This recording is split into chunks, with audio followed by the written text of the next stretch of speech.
की ज़रूरत है मार्केट में। फिर शुरुआत हुई एनएसई की। फिर NSE national stock exchange established in 1992। इनका ऑपरेशन 94 में शुरू हुआ। और फिर सेबी ने एक और इंटरेस्टिंग चीज़ की इसके साथ ही, और वो इंटरेस्टिंग चीज़ थी कि इन्होंने एनएसडीएल लाया।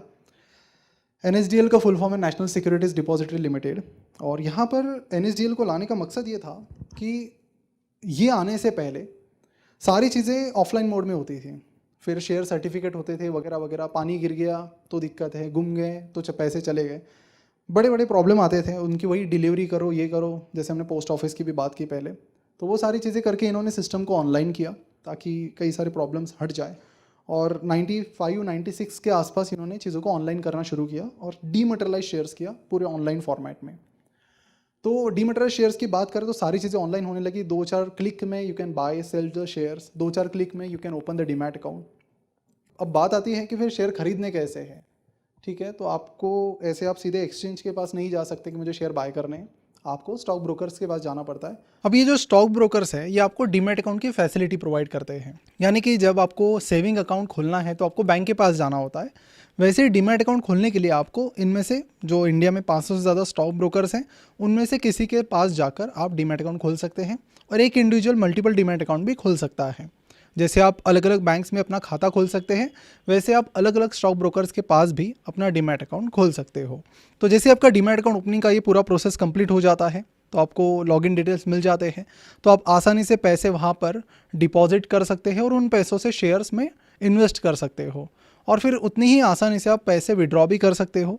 और जनरली जो पैसे विड्रॉ आपको करने हैं वो जिस दिन आप विड्रॉ करते हो उसके अगले दिन आपके बैंक अकाउंट में आ जाते हैं जनरली, अगर वो बिजनेस डे है तो इस तरह से बहुत ही सिंपल ये प्रोसेस है, कुछ ज़्यादा डिफ़िकल्ट नहीं है। लेकिन बस अगर कोई कन्फ्यूजन यहाँ पर रहता है तो वो ये रहता है कि कहाँ पर अपना डीमैट अकाउंट खोलें, कौन से स्टॉक ब्रोकर को चुनें। तो इस वीडियो को अगर आप ऑनलाइन देख रहे हैं तो नीचे डिस्क्रिप्शन और कमेंट बॉक्स में हमने जो इंडिया के टॉप ब्रोकर्स हैं उनकी लिंक्स डाली है, तो वहाँ से आप अपना अकाउंट खोल सकते हो। और उसी लिंक से अगर आप अपना डीमैट अकाउंट खोलते हो तो आपको एक्सेस मिलेगा फाइनेंस क्लब बाय प्रसाद का, जहाँ पर 4 से 5 फुल्ली एनिमेटेड कोर्सेज का फ्री एक्सेस आपको मिल जाएगा। साथ ही इस क्लब में 10,000 से भी ज़्यादा स्मार्ट इन्वेस्टर्स की बहुत बड़ी कम्युनिटी है, जहाँ पर आप अपनी क्वेरीज, आपके जो सवाल हैं वो पूछ सकते हैं और फिर हमारी टीम उसे रिप्लाई करेगी। साथ ही ये जो पूरी कम्युनिटी है ये एक दूसरे की मदद करते रहते हैं, यानी किसी को कुछ पर्टिकुलर नॉलेज शेयर करना है तो वो यहाँ पर कर सकते हैं, आपको कुछ सवाल पूछना है या फिर अपना कुछ नॉलेज शेयर करना है तो वो आप यहाँ पर कर सकते हैं। जनरली हमने देखा है कि इन्वेस्टमेंट की जर्नी बड़ी लोनली होती है। इन्वेस्टमेंट करने वाले जनरली हमारे आसपास नहीं होते हैं, तो इसीलिए ना दूसरों की गलतियों से सीखने मिलता है, ना अपनी गलतियां दूसरों के साथ शेयर करने का मौका मिलता है। और फिर इसी चीज़ को ध्यान में रखते हुए हमने फाइनेंस क्लब बाय प्रसाद की शुरुआत की थी। और यहाँ पर हमारे अभी जो जैसा सेशन है ऐसे कई सारे ऑफलाइन सेशन भी होते हैं, तो उनका भी एक्सेस आपको फ्री में मिल जाता है। तो इन सारे बेनिफिट्स के लिए आपको बस कुछ सिंपल स्टेप्स फॉलो करने हैं नीचे दी गई लिंक पर क्लिक करके। और जनरली जो ऑनलाइन डीमैट अकाउंट ओपनिंग की प्रोसेस है हार्डली 5 मिनट की प्रोसेस है। अब अगला सवाल ये आता है कि शेयर्स को बाय सेल कैसे करें। तो डीमैट अकाउंट ओपन करने के बाद जब आप लॉगिन करते हैं तो कुछ इस तरीके का इंटरफेस आपके सामने खुलता है। अब इसमें जिस किसी शेयर को आपको खरीदना है उसका नाम आपको यहाँ पर टाइप करना है। तो हम यहाँ पर स्टेट बैंक ऑफ इंडिया, जो कि सब लोगों को पता है इसलिए एक सिंपल सा एग्जाम्पल मैं ले लेता हूँ, ये किसी भी तरीके से स्टॉक रिकमेंडेशन नहीं है। ठीक है, तो देखिए सरकारी कंपनी की बात निकल कर आई है तो आपको बताता हूँ कि सरकारी कंपनीज नौकरी के लिए, शादी के लिए अच्छी हो सकती है, पर इन्वेस्टमेंट के लिए कई बार मतलब इनका जो ट्रैक रिकॉर्ड है वो उतना खास नहीं रहा है कंपेयर टू प्राइवेट कंपनीज। तो ये भी सारी चीज़ें of course depend, company to company depend करती हैं, तो उसके बारे में आगे हम बात करेंगे जब हम एनालिसिस पर जाएंगे। तो यहाँ पर इस सर्च बॉक्स में state bank of India enter करने के बाद हमें कई सारे ऑप्शन दिख रहे हैं। तो यहाँ पर आप देख सकते हैं कैश का ऑप्शन है, फ्यूचर्स ऑप्शन, इंडाइसेस। तो सेंसेक्स, निफ्टी ये सारे इंडाइसेस होते हैं। वहीं पर जो फ्यूचर्स ऑप्शंस है वो डेरिवेटिव्स का पार्ट है, जिन्हें हम, ये जो बिगिनर सीरीज़ है हमारी, ये पूरी होने के बाद इसके बारे में बात करेंगे डिटेल में। तो जो भी नॉर्मल शेयर्स आप बाय करते हैं, यानी 1,000 रुपये आपने दिए, 1,000 रुपये के शेयर्स खरीद लिए, ये सारे आते हैं कैश मार्केट में। तो अब जैसे आप यहाँ पर कैश पर क्लिक करते हैं तो आपको 2 ऑप्शंस मिल रहे हैं। एक है SBIN, जो कि SBI का कोड है, नीचे लिखा है NSE इक्विटी। दूसरा ऑप्शन है SBIN BSE A क्लास। तो देखिए BSE पर अलग अलग क्लासेस है शेयर्स के, तो उसमें SBI क्लास A में आता है, ऐसे क्लास B और और भी कई सारे क्लासेस हैं, लेकिन उन क्लासेस को समझने की फ़िलहाल कुछ ज़्यादा ज़रूरत नहीं है। क्यों, आपको थोड़ा आगे पता चलेगा। तो अब देखिए यहाँ पर थोड़ा कन्फ्यूजन भी क्रिएट हो ही जाता है कि एक ही शेयर है, वो दो स्टॉक एक्सचेंजेस पर लिस्टेड है, तो कहाँ पर बाय करें, NSE पर या फिर BSE पर। तो आपको थोड़ा डेटा दिखा देता हूँ।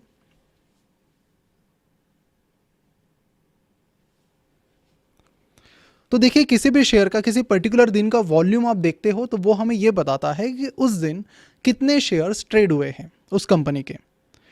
तो यहाँ पर अगर हम NSE की बात करते हैं पहले, तो स्टेट बैंक ऑफ इंडिया के आज की डेट में अब तक 1,27,86,996 शेयर्स ट्रेड हुए हैं, और ये नंबर जैसे जैसे दिन आगे बढ़ेगा वैसे वैसे बढ़ता ही चला जाएगा। वही अगर हम BSE पर नज़र डालते हैं, यानी NSE का जो फिगर है वो लगभग 1.25 करोड़ के करीब है, तो स्टेट बैंक ऑफ इंडिया के BSE पर आज अब तक 2,10,787 शेयर्स ट्रेड हुए हैं। तो अगर हम इस नंबर को देखें तो NSE पर जितने भी शेयर्स आज SBI के ट्रेड हुए हैं उसके 2% से भी कम शेयर्स BSE पर ट्रेड हुए हैं। तो ये चीज़ हमें ये बताती है कि ज़्यादातर जो लोग हैं वो NSE को प्रीफर कर रहे हैं, ज़्यादातर जो शेयर्स की ट्रेडिंग है वो NSE पर हो रही है। और ऐसे में अगर आप BSE पर चले जाते हैं ट्रेड करने तो लिक्विडिटी का थोड़ा बहुत इशू आपको कभी शायद फेस करना पड़े। तो इसीलिए आपको हमेशा एक्सचेंज में उसी को प्रीफर करना है जहाँ पर वॉल्यूम ज़्यादा हो। और फिलहाल की अगर हम बात करें आजकल की, तो आजकल NSE पर ही ज़्यादा वॉल्यूम होता है। तो इसीलिए आप BSE और NSE अगर दो ऑप्शन आपके सामने आते हैं तो NSE को प्रेफर कर सकते हैं। यहाँ पर बहुत ज़्यादा लोग at a time share buy sell कर रहे होते हैं, इसीलिए थोड़ा आसान होता है शेयर्स को बाय या सेल करना। तो यहाँ पर हम SBI NSE पर क्लिक करते हैं तो यहाँ पर राइट साइड में ये बॉक्स ओपन हो जाता है। अगर आप मोबाइल ऐप की बात करेंगे तो वहाँ पर भी इंटरफेस लगभग कुछ ऐसा ही होता है। अब यहाँ पर कई सारे अलग अलग ऑप्शंस आपको दिख रहे होंगे, तो उसमें कंफ्यूज होने की बात नहीं है। सारी चीज़ों को मैं धीरे धीरे 1 बाय 1 आपको समझा देता हूँ। तो SBI के सामने ही आपको प्राइस दिख रही है जो कि SBI की करंट प्राइस है, और ये कंटिन्यूस चेंज हो रही है। ये 574.15 है, तो तुरंत ये बदल कर 574 हो जाती है, और ये कंटिन्यूसली चेंज होती रहती है, दिन भर चलता रहता है। मतलब जो मार्केट टाइमिंग है 9:15 से लेकर 3:30 बजे तक, इस बीच ये सब चलता रहता है। अब उसके नीचे आपको डिसाइड करना है कि आपको शेयर बाय करना है या फिर सेल करना है, वो दो ऑप्शन वहाँ पर दिए गए हैं। उसके नीचे मार्केट स्टैट्स में अगर हम देखते हैं तो वहाँ पर लिखा है ओपन और क्लोज, यानी कि SBI का शेयर आज सुबह जब मार्केट खुला तो किस प्राइस पर ओपन हुआ। तो सुबह 9:15 बजे जब आज मार्केट खुला तो उसकी प्राइस क्या थी, 572.20।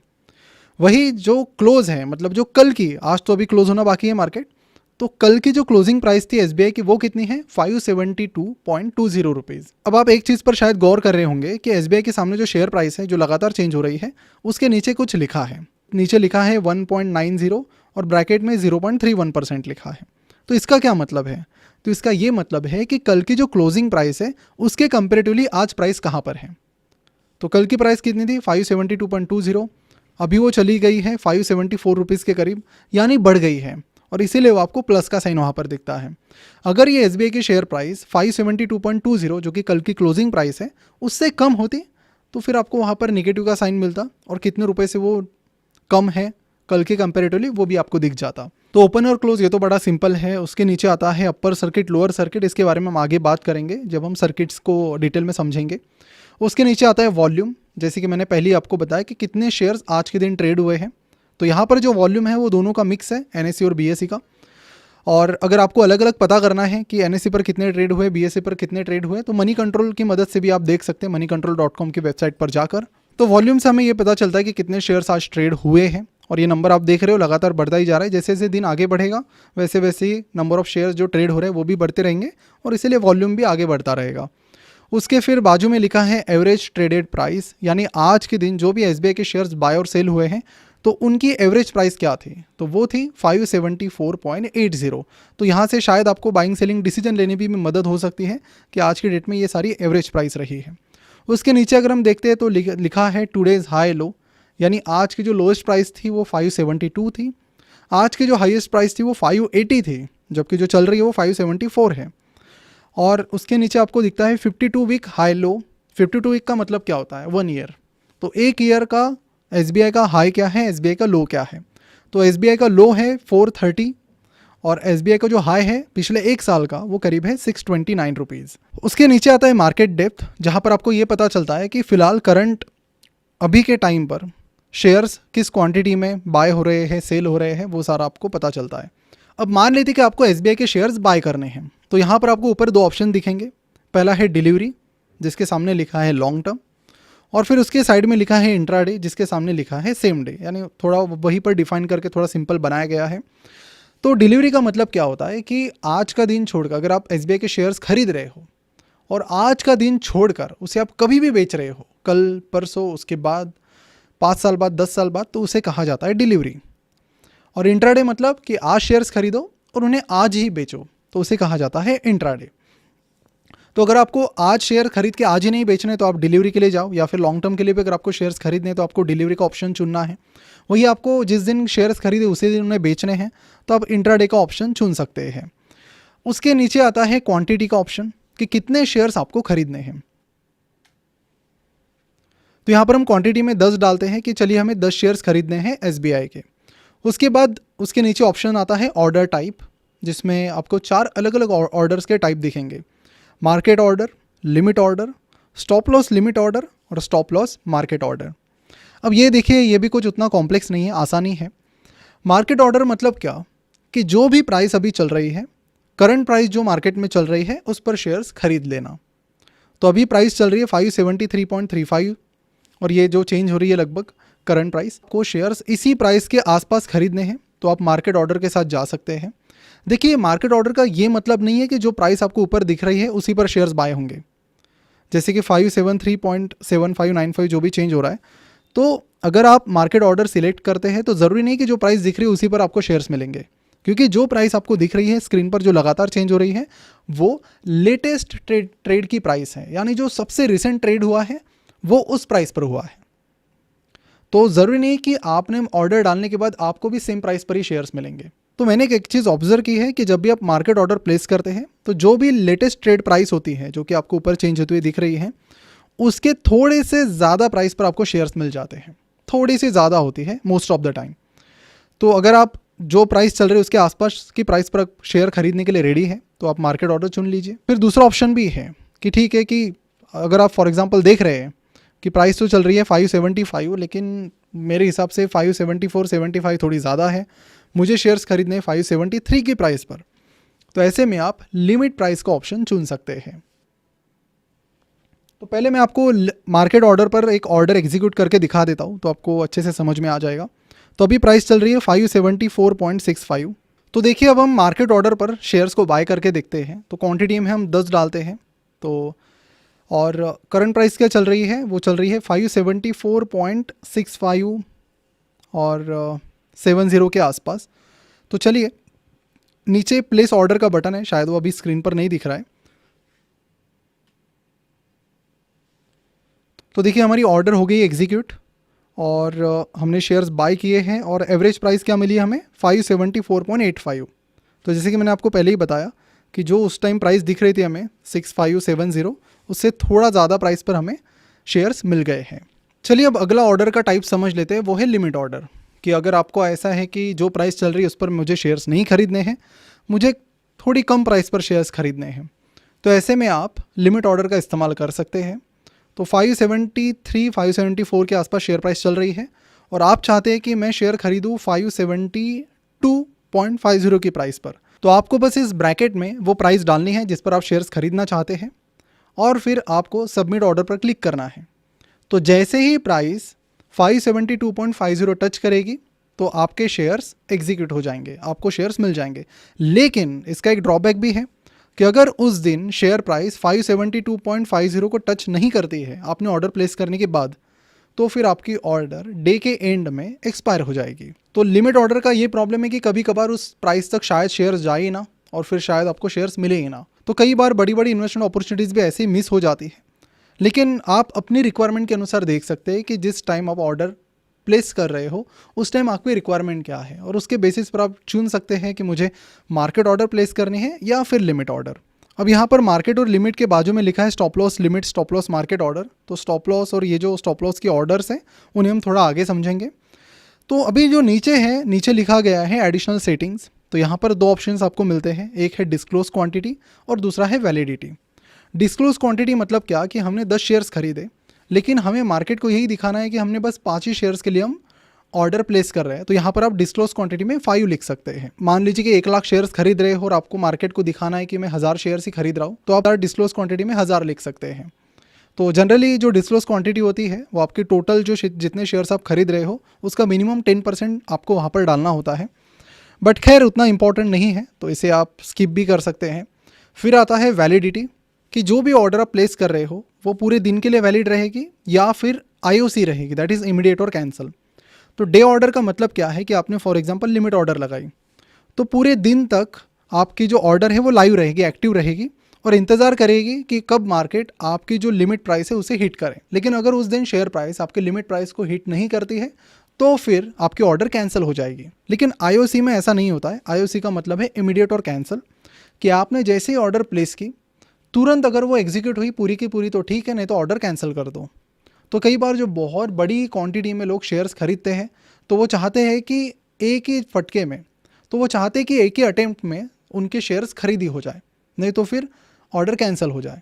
तो ऐसा जो जिनकी बहुत बड़ी बड़ी क्वांटिटीज़ होती हैं वो लोग जनरली IOC यूज़ करते हैं और फिर जितने शेयर्स इमीडिएटली बाय हो जाते हैं उतने वो खरीद लेते हैं और फिर बाकी के ऑर्डर उनकी कैंसिल हो जाती है। तो IOC में क्या है कि अगर आप 1 लाख शेयर्स खरीद रहे हो और उसमें से 20,000 शेयर्स आपको क्विकली मिल जाते हैं तो 20,000 शेयर्स बाय हो जाएंगे और बाकी ऑर्डर आपकी 80,000 शेयर्स की कैंसिल हो जाएगी। तो इमीडिएट और कैंसिल अगर आप हम जैसे रिटेल इन्वेस्टर्स के लिए उतना ये काम का नहीं है तो आप स्किप भी कर सकते हैं और सिंपली डे ऑर्डर को फॉलो कर सकते हैं। तो इस तरह से आपको शेयर बाय सेल करनी होती है, कुछ इसमें ज़्यादा टफ नहीं है, जो भी है सिंपल ही है। यहाँ पर ऊपर आप देख सकते हैं रेगुलर और MTF यानी मार्जिन ट्रेडिंग फैसिलिटी, यानी आप पैसे उधार लेके ट्रेड कर सकते हैं। तो मेरा ये सजेशन रहेगा कि आप मार्केट में जो भी कर रहे हो, इन्वेस्ट कर रहे हो, ट्रेड कर रहे हो, जो भी करो खुद के पैसों से करो, उधार किसी से मत लो, ना फैमिली से, ना रिश्तेदारों से, ना दोस्तों से और ना ही स्टॉक ब्रोकर से। आपको उधार के पैसों से ये सब नहीं करना है। जितने पैसे अपने पास है वो बस उतने ही इन्वेस्ट करने हैं। चलिए अब आगे बढ़ते हैं। तो अगले सेशन में हम बात करेंगे जो स्टॉक मार्केट के और भी बेसिक्स हैं उनके बारे में, और जो इन्वेस्टमेंट स्ट्रैटेजीज़ हैं उनको भी हम समझने की कोशिश करेंगे ताकि इन्वेस्टमेंट की डायरेक्शन में आप अपना पहला कदम रख सको। यहाँ पर काफ़ी सारा प्रैक्टिकल नॉलेज आपके साथ शेयर किया जाएगा सेकंड सेशन में। तो ये सेशन आपको कैसा लगा, मतलब दिल से जो भी आपका फीडबैक है ज़रूर हमें कमेंट में बताइएगा और इस वीडियो को ज़्यादा से ज़्यादा शेयर करके हमारी मदद कीजिए इंडिया को फाइनेंशियली अवेयर बनाने में और सही तरीके का नॉलेज सब तक पहुँचाने में।